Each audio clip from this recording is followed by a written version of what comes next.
এই যে আমাদের ত্রাণের প্যাকেজিং হচ্ছে, এখানে কিন্তু অনেক হিন্দু ভাইরা আসেন। আপনি অবাক হবেন, গতকালকে আমরা 10 জন হিন্দু ভাইদের জন্য আলাদা খাবারের ব্যবস্থা করেছি, কারণ আমাদের দুপুরে বোধহয় বিরিয়ানির ব্যবস্থা ছিল গরুর গোশতের। তাদের জন্য আমরা আলাদা করে খাবারের ব্যবস্থা করেছি। আমাদের মাথায় ছিল যে কিছু হিন্দু ধর্মাবলম্বী ভাইরা আসবেন, অতএব তাদেরকে যেন আমাদের খাবার খেতে আমরা বাধ্য না করি, তারা তাদের মতো করে খেতে পারে, সেজন্য আমরা তাদের জন্য ভিন্ন খাবার ব্যবস্থা রেখেছি। তো এটি আসুন্নাহ ফাউন্ডেশনের একটা মৌলিক নীতিমালার অংশ। আমরা এইভাবেই কিন্তু কাজ করি। আসুন্নাহ ফাউন্ডেশন শুরু থেকে এ যাবৎকালে যত প্রজেক্ট বাস্তবায়ন করেছে, সমস্ত প্রজেক্ট বাস্তবায়নের ক্ষেত্রে আমরা একেবারে অন্ধের মতো মানুষ নির্বাচন করি। অর্থাৎ কোনো দল, মত, ধর্ম, বর্ণ ভেদাভেদ আমরা করি না। অন্ধ ব্যক্তি যেরকম কোনো ভেদাভেদ করতে পারে না, আমরা ঠিক সেইভাবে মানুষ নির্বাচন করার চেষ্টা করি, উপকারভোগী নির্বাচন করার চেষ্টা করি। আর সত্যি বলতে কোনো কোনো ক্ষেত্রে সংখ্যালঘু যারা আছেন তাদেরকে আলাদা করে খুঁজে খুঁজে আমরা তাদের জন্য কাজ করি। এটা আমাদের শুরু থেকেই একটা নিয়ম চলে আসছে। 2022-এর বন্যায় আমি সিলেটে যখন গিয়েছি, একটা লঞ্চে অনেকগুলো ত্রাণের প্যাকেট, বেশ আমরা ছোট বা হালকা পাতলা কোনো ত্রাণের প্যাকেট সাধারণত কখনো করি না। আমাদের ত্রাণের প্যাকেটগুলো 10 থেকে 16, 17, 18 কেজি পর্যন্ত ওজনের থাকে। তো যাই হোক, সে ত্রাণের প্যাকেট নিয়ে আমি যখন যাচ্ছিলাম, আমাকে বলা হলো যে এখানে একটা হিন্দু গ্রাম আছে। আমি বললাম যে ওখানে সবার আগে আমাদের লঞ্চ ভেড়ানো হোক। লঞ্চ ভেড়ানো হলো এবং সেখান থেকে আমরা সবার আগে কাজ শুরু করলাম, এবং সেখান থেকে কাজ করে তারপর আমরা অন্য জায়গায় গিয়েছি। এবং 22-এর বন্যায় যখন কোরবানি আসলো, বন্যার্থদের গরু ছাগলগুলো এগুলো নিয়ে তারা বিপাকে ছিল, তখন আমরা তাদের কাছ থেকে গরু ছাগলগুলো কিনে কোরবানি করে তাদেরকে আবার গোশত বিতরণ করে দিয়েছি। এটা আমাদের ত্রাণ প্রকল্পের অধীনেই একটা কাজ ছিল। তখন আমরা ওখানে হিন্দু যারা আছে তাদেরকে তো আমরা পশু দিলে তারা বলি দিবে, যেটা মুসলমানদের ধর্মমতে জায়েজ নাই। তো সেই জন্য আমরা তাদেরকে ছাগল জবাই করে দিয়েছি যে আপনারা আপনাদের মতো করে সেটা ব্যবহার করেন, খান। অর্থাৎ সংখ্যালঘুদের দিকগুলো বিবেচনা করে আমাদের সমস্ত প্রকল্পগুলো আমরা সাজাই। একান্ত জাকাতের বিষয়টা যেখানে শরিয়ার বাইন্ডিংস আছে সেটা ভিন্ন। এর বাইরে সাধারণত সকল সেবামূলক কাজে আমরা ধর্ম, বর্ণ, দল, মত নির্বিশেষে সবার জন্য কাজ করি। অতএব কোনো অন্য ধর্মাবলম্বী ভাইয়েরা যদি আমাদের এখানে সহযোগিতা করেন, সেটাকে আমরা অ্যাপ্রিসিয়েট করি। আর আমরা ওনারা সহযোগিতা আমাদেরকে করুক বা না করুক, আমাদের মুসলমানদের টাকাতেই কিন্তু আমরা অন্য ধর্মাবলম্বীদেরকে সহযোগিতা করতে প্রস্তুত। আমাদের ইসলাম সেটি আমাদেরকে বলে, নিষেধ করে না। প্রিয় নবী সাল্লাল্লাহু আলাইহি সাল্লাম অন্য ধর্মাবলম্বীদের অনেককে দাওয়াত খাইয়েছেন, তাদের উপকার করেছেন, তাদের পাশে দাঁড়িয়েছেন। তো আমরা সেই নবীর উম্মত। অতএব আমাদের ইসলাম আমাদেরকে এক্ষেত্রে মানবিক কাজে কোনো প্রকার ভেদাভেদ করতে আমাদেরকে বলে না। সেই জায়গা থেকে অনুপ্রাণিত হয়ে আসুন্নাহ ফাউন্ডেশন সকলের জন্য কাজ করে। আপনারা দেখে থাকবেন আমাদের আসুন্নাহ ফাউন্ডেশন ভেরিফাইড ফেসবুক পেজে, আমার ভেরিফাইড ফেসবুক পেজে, যে এবারের যে অর্থাৎ 2024-এর যে বন্যা, এই বন্যায় বহু মন্দির এবং বৌদ্ধদের উপাসনালয় এগুলোতে আমাদের ত্রাণের নৌকা, বোট ভিড়ানো হয়েছে। এবং ওখানে যারা আশ্রয় নিয়েছেন হিন্দু ধর্মাবলম্বী প্রত্যেককে বিশেষ গুরুত্ব দিয়ে আমরা ত্রাণ পৌঁছে দিয়েছি। এটা শুধু এমন না যে এটা ফটো সেশনের জন্য হয়েছে, আমাদের সমস্ত কর্মীদেরকে নির্দেশনা দেওয়া আছে এবং তারা সবাই সেই অনুযায়ী কাজ করে আলহামদুলিল্লাহ। ছবি বা ভিডিও আপনারা 2-4টা দেখতে পেলেও কাজের রেশিও এর চাইতে অনেক বেশি। আমরা মোবাইল চার্জের জন্য বন্যা দুর্গত এলাকাতে যে জেনারেটরের ব্যবস্থা করেছি, বিভিন্ন আশ্রয় কেন্দ্রে যেখানে মানুষ পরিবারের সাথে, প্রবাসীদের সাথে যোগাযোগ করতে পারছে না, আত্মীয়স্বজনের সাথে যোগাযোগ করতে পারছে না, মোবাইল নেই, কারণ মোবাইলে চার্জ নেই, কারণ কারেন্ট নেই অনেকদিন পর্যন্ত দুর্গত এলাকাগুলোতে। তো আমরা ভ্রাম্যমান এবং ভাসমান যে আপনার চার্জিং সিস্টেম, সেটা আমরা বিভিন্ন জায়গায় নিয়ে গেছি। টায়ারে করে ভাসিয়ে আমরা জেনারেটর নিয়ে গেছি, সেখানে মোবাইল চার্জ দেওয়ার ব্যবস্থা করেছি। তো এগুলো আলাদা করে মন্দিরগুলোকে, যে হিন্দুদের প্রতি কেউ হয়তো খেয়াল করে না এমন হতে পারে, এখানে যেহেতু বিশ্ববাংলার মুসলমান, গত 2 দিন আগেও এরকম একটা মন্দিরে আমাদের কর্মী ভাইরা গিয়ে সেখানে এই ব্যবস্থা করেছেন। আমরা কিন্তু তাদেরকে এটা করতে আলাদা করে বলি নাই, ইভেন আমি জানতামও না তারা এটা করেছে। তারা করে আমাকে জানিয়েছে, ছবি আসছে আমার হাতে, তখন আমি জানলাম। তার মানে একটা জেনারেল নির্দেশনা দেওয়া আছে, সেটা অনুযায়ী তারা কাজ করছে। এটা শুধুমাত্র ক্রিয়েটিভিটির জন্য ক্রিয়েটিভিটি অথবা প্রদর্শনের জন্য করা ব্যাপারটা সেরকম না। আমাদের মূলনীতিটাই এরকম, আমরা এই পুরো বাংলাদেশটাকে ভেদাভেদহীনভাবে মানবিক কাজে, একে অন্যের সহযোগিতার কাজে, সহমর্মিতার কাজে এবং সম্প্রীতির ক্ষেত্রে এবং সহাবস্থানের ক্ষেত্রে আমরা সবাইকে এখানে একটা জায়গায় দেখতে চাই। সুখী সমৃদ্ধ বাংলাদেশ গড়বার জন্য এর কোনো বিকল্প নেই। সেই জায়গা থেকে আমরা আমাদের ইসলামে আমাদেরকে কিন্তু এটা অনুপ্রেরণা দিয়েছে, আর কেউ না। একজন ভালো মুসলিম হলেই তিনি এই কাজগুলো অটোমেটিকলি করবেন। সেই জায়গা থেকে আমরা আসলে চেষ্টা করি ধর্ম বর্ণের বিষয়ে সকলের জন্য কাজ করার জন্য, এবং অন্য ধর্মাবলম্বীরাও অনেকে কিন্তু আমাদের সাথে কাজ করছেন, যেরকম অর্থ সহায়তা দিয়েছেন। এই যে আমাদের ত্রাণের প্যাকেজিং হচ্ছে, এখানে কিন্তু অনেক হিন্দু ভাইরা আসেন। আপনি অবাক হবেন, গতকালকে আমরা 10 জন হিন্দু ভাইদের জন্য আলাদা খাবারের ব্যবস্থা করেছি, কারণ আমাদের দুপুরে বোধহয় বিরিয়ানির ব্যবস্থা ছিল গরু গোশতের, তাদের জন্য আমরা আলাদা করে খাবারের ব্যবস্থা করেছি। আমাদের মাথায় ছিল যে কিছু হিন্দু ধর্মাবলম্বী ভাইরা আসবেন, অতএব তাদেরকে যেন আমাদের খাবার খেতে আমরা বাধ্য না করি, তারা তাদের মতো করে খেতে পারে, সেজন্য আমরা তাদের জন্য ভিন্ন খাবার ব্যবস্থা রেখেছি। তো এটি আসুন্নাহ ফাউন্ডেশনের একটা মৌলিক নীতিমালার অংশ। আমরা এইভাবেই কিন্তু কাজ করি। হঠাৎ ভয়াবহ বন্যার মূল কারণ বলে আপনি কি মনে করছেন? দেখুন, এই বিষয়গুলো আসলে সংশ্লিষ্ট বিষয় যারা বিশেষজ্ঞ আছেন তারাই বলতে পারবেন মূলত, যে বন্যা হঠাৎ করে কেন আসলো, কি এটা আসলে বিশ্লেষণ করার জন্য আবহাওয়াবিদ বা পরিবেশবিদ বা এই জাতীয় আরও যারা আছেন সংশ্লিষ্ট বিষয়গুলোর সাথে বিশেষজ্ঞ সংশ্লিষ্ট, তারা বলবেন।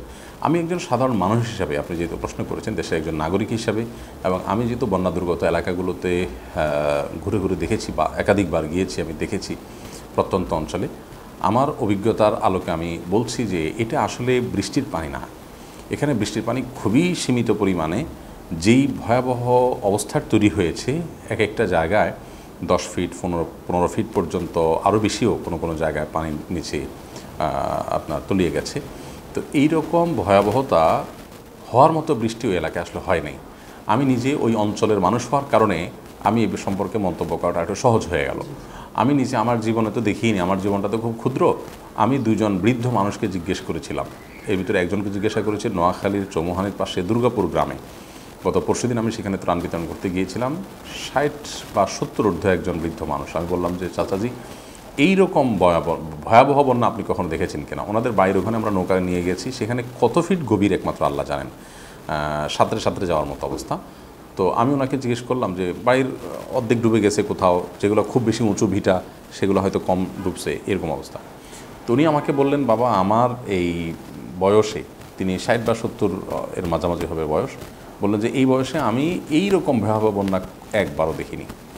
তো এত বৃষ্টি, আবার এটাও জিজ্ঞেস করছি আমি মানুষজনকে যে বৃষ্টি কি আসলে এত হয়েছে? বলছে না, এত বৃষ্টি তো হয় নাই। এরকম বৃষ্টি প্রতি বছরই হয়, যে বৃষ্টি হয়েছে, মানে এত পানি হওয়ার মতো বৃষ্টি হয়নি। তাহলে পানিগুলো কোত্থেকে আসলো? এই পানিগুলো যে বাঁধের পানি, এগুলো যে ভারতীয় বাঁধের পানি, সেটা বোঝার জন্য কোনো পণ্ডিত হওয়ার প্রয়োজন নাই। একেবারে একজন সাধারণ মানুষ তার কমন সেন্সই বলবে যে এগুলো সব বাঁধের পানি, সোজা কথা।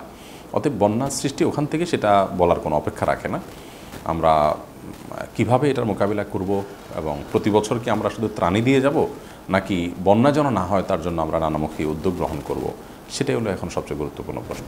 আসুন্নাহ ফাউন্ডেশনকে নিয়ে কী স্বপ্ন দেখেন? ধন্যবাদ আপনাকে। আসুন্নাহ ফাউন্ডেশনের স্বপ্নের কথা যদি বলেন, আমাদের একেবারে ইমিডিয়েট স্বপ্ন হলো, আমাদের একটা বড় কার্যক্রম আছে দক্ষতা উন্নয়ন কেন্দ্রিক।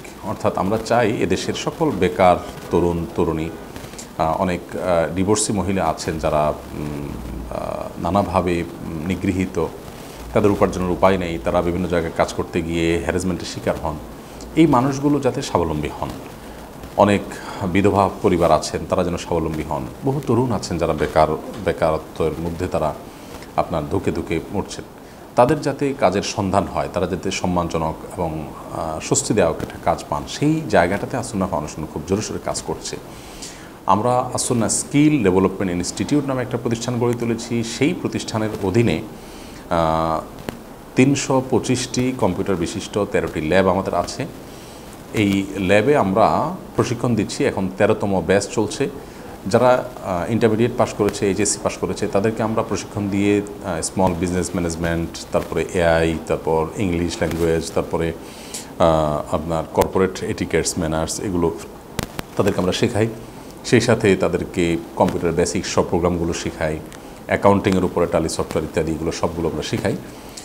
এরপর তাদেরকে আমরা বিভিন্ন কোম্পানিতে চাকরির জন্য পাঠাই। বিভিন্ন কোম্পানিকে আমরা অফার করি যে আমাদের কাছে প্রশিক্ষিত লোক আছে, তাদের 2টা বৈশিষ্ট্য, এক হলো তারা দক্ষ, আবার একই সঙ্গে তারা সৎ।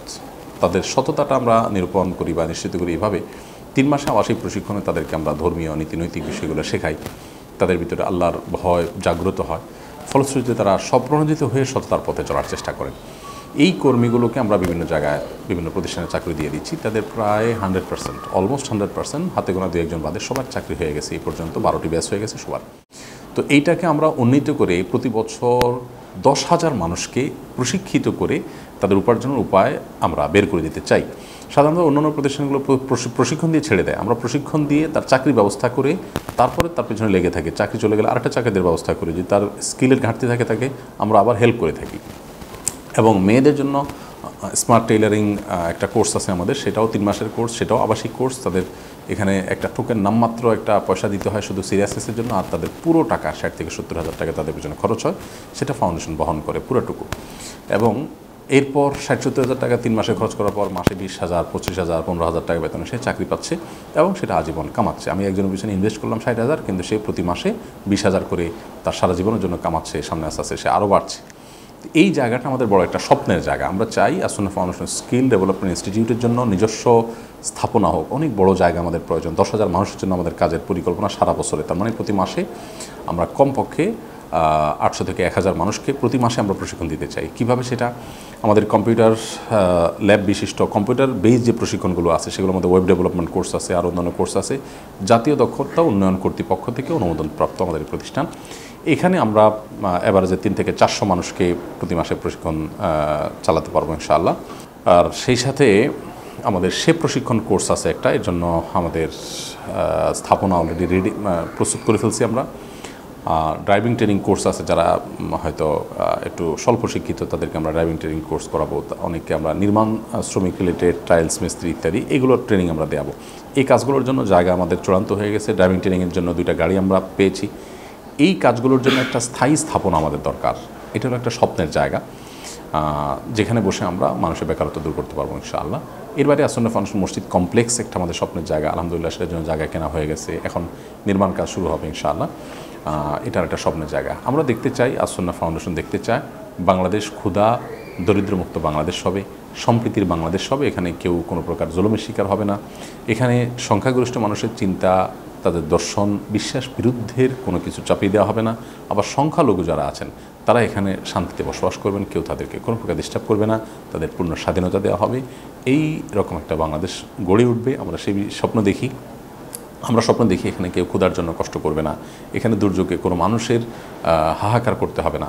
এরকম একটি বাংলাদেশ গড়ে উঠুক, সে স্বপ্ন আমরা দেখি। সেজন্য আমরা কাজ করে যাচ্ছি, মানুষকে ইন্সপায়ার করা, মানুষকে স্বপ্ন দেখানো, মানুষকে আস্থায় আনা, এই কাজটা আমরা করে যাচ্ছি।